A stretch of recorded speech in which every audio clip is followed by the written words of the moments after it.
Alrighty, how is it going, all the beautiful people in chat? Welcoming you back to yet another edition of the Sly 4 Optimal Loot Tournament. My name is Shadows, joined as well by yet another sexy voice provided by the Gandy Man. How are you doing today, Hello. Gandy? Hello, I'm doing great. I'm excited for this race. It's going to be a good one. Yeah, no, as am I. We've got an exciting race in today's edition featuring, of the Sly community, a bit of a New Blood versus Blue Blood match. On the left side of my screen, we have Mr. Ostrava. Hello, everyone. And on the right side, playing his favorite game of all time, is Mr. TaymNeon. How you doing? Hello, hello. Happy to be here. Alrighty, happy to have both of you here, gentlemen. So, quick recap, I guess, and then we'll get right into it since I'm sure you're both anxious. But for those of you who are new to the Sly 4 Optimal Loot Tournament, each player is trying to get the 500 loot in all 5 episodes in the game. You have to spend a minimum of 7 minutes in there, then you can skip an episode at the cost of a 2-minute penalty, and whoever finishes first wins, obviously. If you both finish within 10 seconds of each other, then we'll go through some tie-breaking stuff, but the first one is obviously who gets the most loots. Any questions there, gentlemen? Not at all. Nope. Good to go. Alrighty then, I guess, please then, take your places hovering over your character of choice, and I will start the countdown. We will go on go. All right. Alrighty. Guessing we're all good? Okay, there goes. I'm all good to go. Ready? Alrighty, awesome, boys. 3, 2, 1, let's go.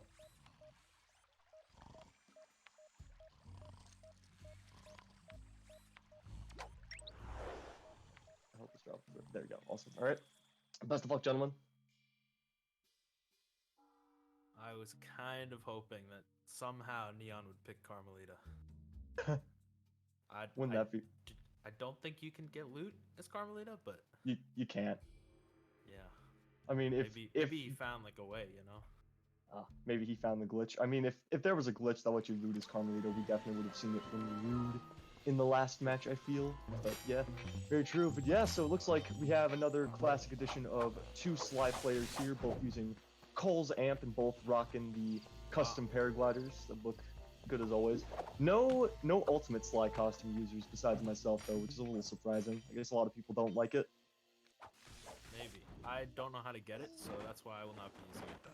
I think it's only like 10 or 15 masks in the unlockables menu. I think it's the first Gotcha. costume you get. Yeah. Yeah, Hippo that's G way for too those. many. That's a lot of work. It's like, it's what is that, a fourth of the masks in 100%? It's alright. Watch like the Both first these few com players. golds. You got it? Yeah, both these players collected all of the masks. As you can see They by did. their electric sticks. Well, of course. I mean, why wouldn't you when Cole's amp is such a useful tool for optimal It is loot, really allowing useful. you to just... Yeah. Yeah. Just allows you to like stun lock guards completely and kill them in multiple hits. And especially, I think if you have silent obliteration on Sly, killing a guard with Cole's amp, at least a flashlight guard, might be faster than stealth slamming him. I know for a fact it's faster on the smaller guards because you kill them in 3 hits as opposed to the big guys that take like 7. Yeah, it is very fast. And as you can see here on your left screen, Ostrava is using the, I don't know what it's called, the Paraglide Leap or whatever. But that Dive allows bomb? you to- Dive Maybe? bomb, sure. Maybe, don't quote me on that, but I think that's the name.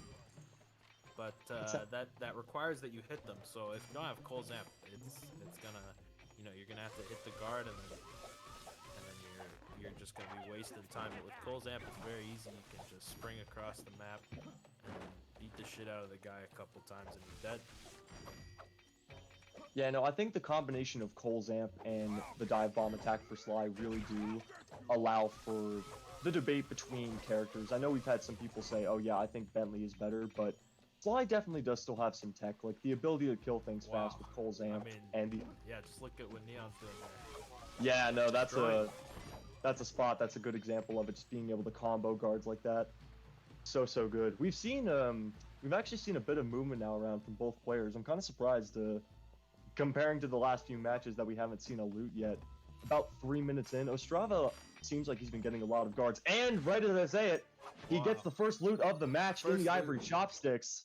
3 minutes in, so Ostrava There's one off and running to the wild, wild west. Neon gonna have to do a bit more work and try to catch up. But a good start for Ostrava.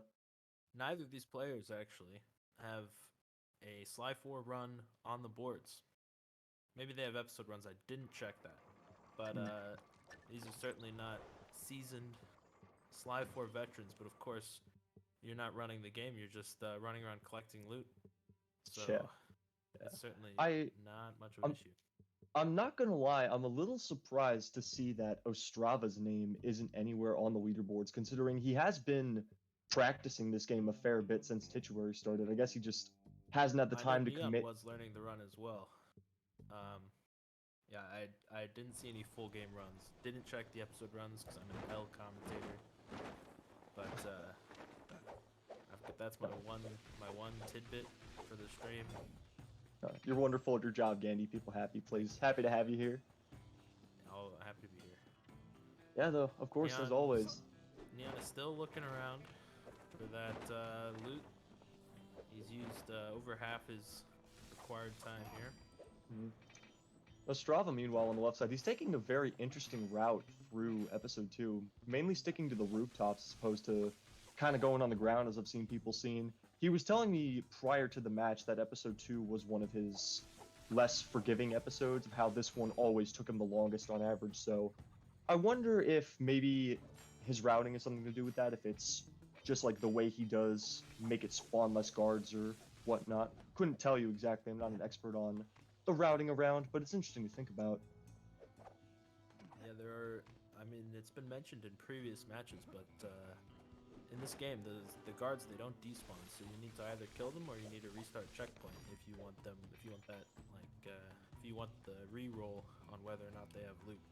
It seems like both runners here definitely opting to kill a lot of them. I don't think either of them have restarted checkpoint at all. But it's a big difference from something like Sly 3, where if you can do careful camera manipulation and whatnot, you can get the guards to despawn and spawn in just how you want.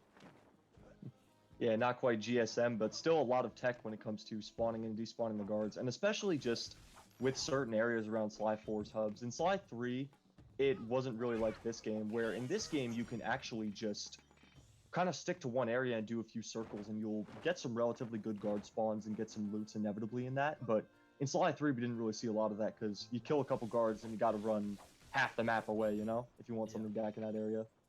So it's definitely interesting. I think it makes sense from a game design perspective, considering Sly 4's hubs are like basically double the size of the Sly 3 hubs. So it makes sense. There's a lot more room to roam around, a lot more areas to comb for your liking, and a lot more chances for loot. So it does help to make the tournament more interesting in that regard. And speaking of making the tournament more interesting, there is Neon avoiding the penalty, getting his first loot, getting right back up with Ostrava, and now he's looking pretty good because Ostrava's taking a bit of time here in the West. So we'll see if Neon can't get a jump start here and get back in this race, which, you know, he already is with the loot. Yeah, the fact that the loots are so much more common in this game than in Sly 3 means that it's sort of, you know, in Sly 3 it was like, if you get the loot, that's great, but you're kind of expecting to have to skip most of the time. But in this game, if you skip, that's really bad, because they're not that uncommon. Getting that penalty is really rough. So we can see here that even though Ostrava's got the lead going in, you know, in episode 2, he's already been here for, I want to say, like 4 minutes. I mean, it's certainly anybody's game, because Neon could just very easily walk right out, get the loot, and be in the lead. There's a restart checkpoint, by the way. As you were saying, we hadn't seen one yet, but there's Ostrava.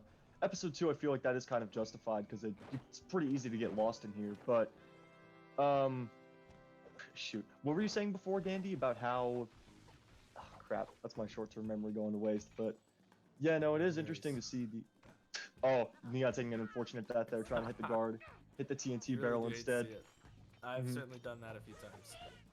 Oh, yeah, no, that's one reason why, I'm the guy who's kind of known for switching between characters, I guess. I tried using Bentley in this episode. I did that way too much to be able to, like, justifiably use it, so I'm no Frizz RL or Sly Sonic. I can't effectively use Bentley, I suppose, but it's just another layer of character choice I suppose.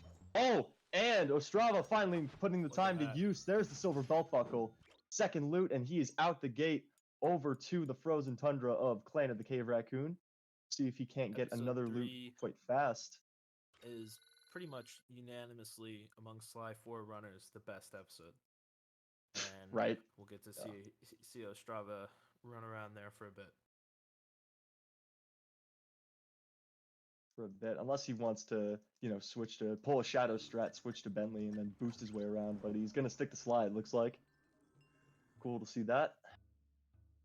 Yeah. So Gandhi, I guess, what do you think is your least favorite episode in this game to run, as far as this optimal loot tournament? In the optimal loot, it is certainly episode 5. I mean, Really? even though, yeah, I've gotten stuck in episode 5. I've had multiple practice runs that were like under 10 minutes going in episode 5, and then I spent 20 minutes in episode 5. Yeah, I'm very sorry to hear that. Yeah, the fact that you can't skip in episode 5, it makes it inherently different from the rest of the episodes. But you rarely ever skip any of the episodes, so maybe it's just my luck that episode 5 has been treating me poorly. I think people have had different experiences with different episodes. I personally think I would say episode 4 has been my worst. But I can definitely see episode 5. I have had maybe a run or two where, obviously since you can't skip, you just get stuck in there for a long time and then you're running around. But I guess when I think about the debate, I'm thinking more about actually moving around the hub worlds and not the luck part of it. Because for me, I think episode 4, with all the close corner rooftops and whatnot, and the fact that the map is basically divided in half with the catapults and whatnot, it makes it really difficult to get around quickly no matter who you're playing as. And if you're playing as Bentley, then you have really good horizontal movement, but you're wasting a lot of time jumping on rooftops and trying to get up to where a vast majority of guards are, which is, on the rooftops. So.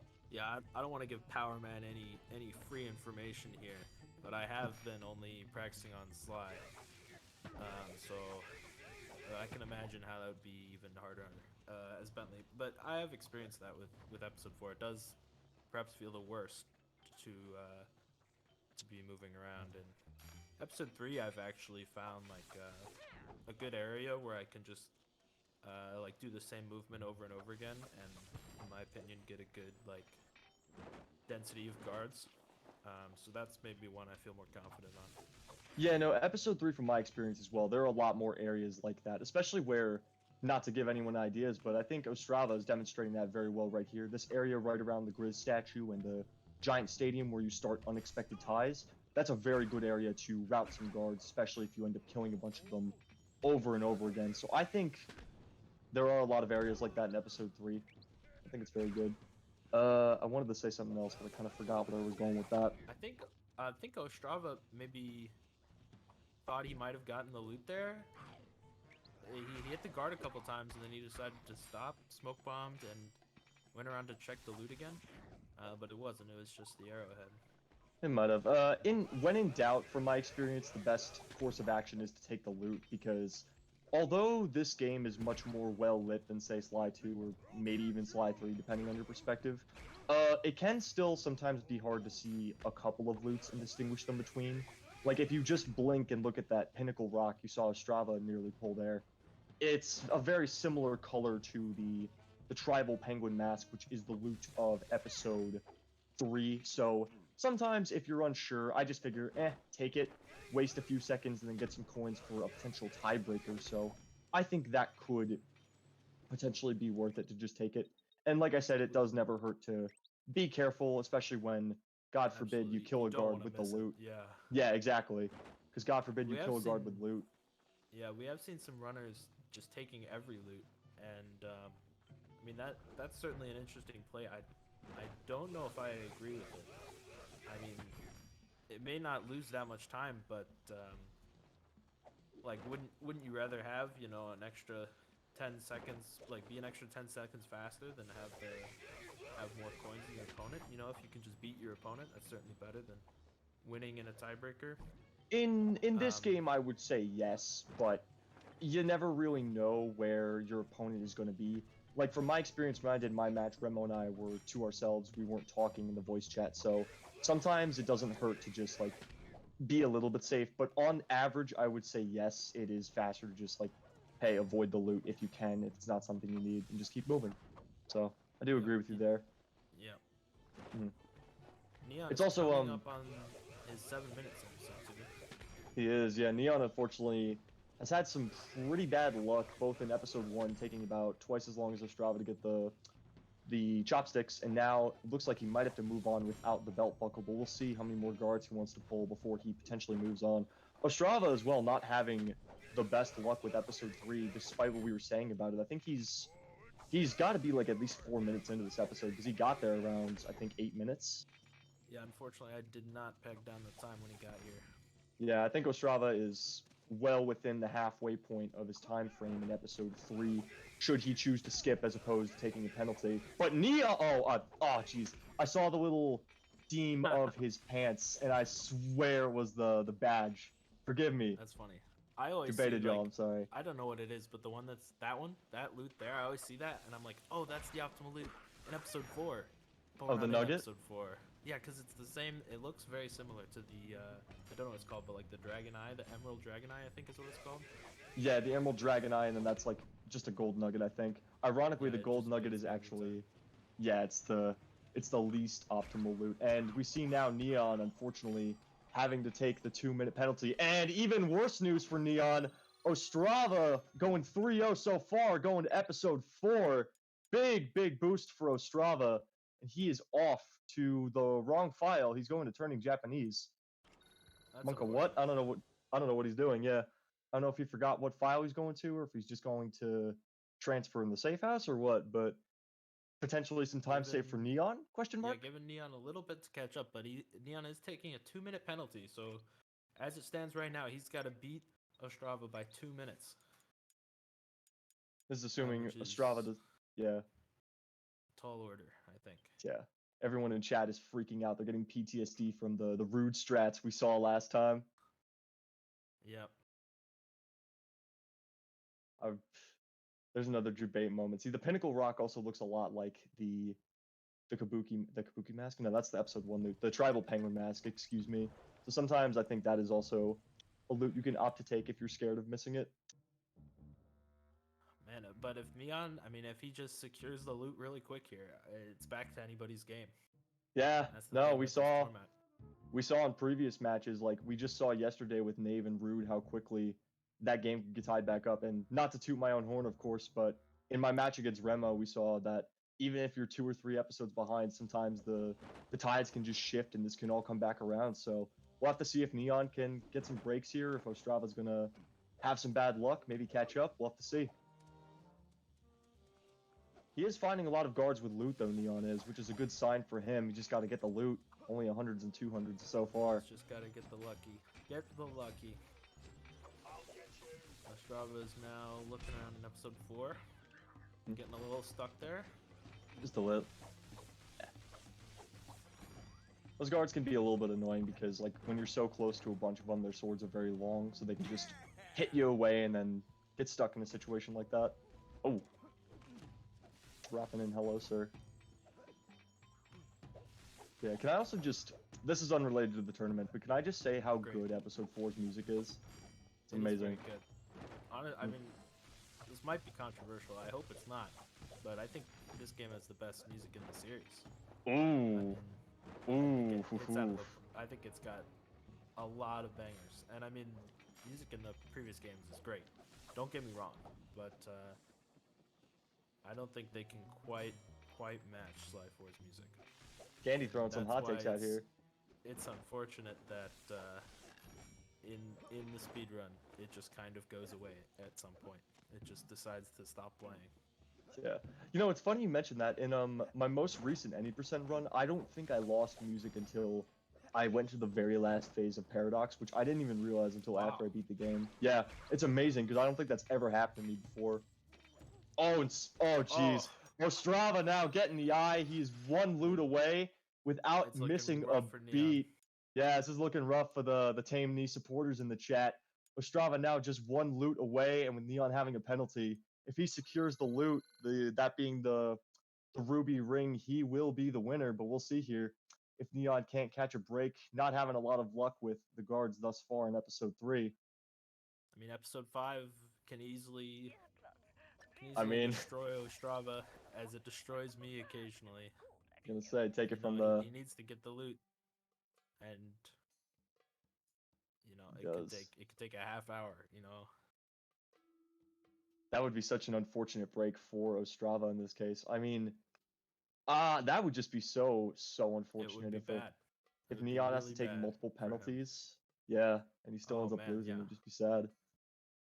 We'll see how it goes here. Neon, Neon, I feel like, has actually been doing a decent job of getting around to guys with loot. They just haven't been going his way, unfortunately.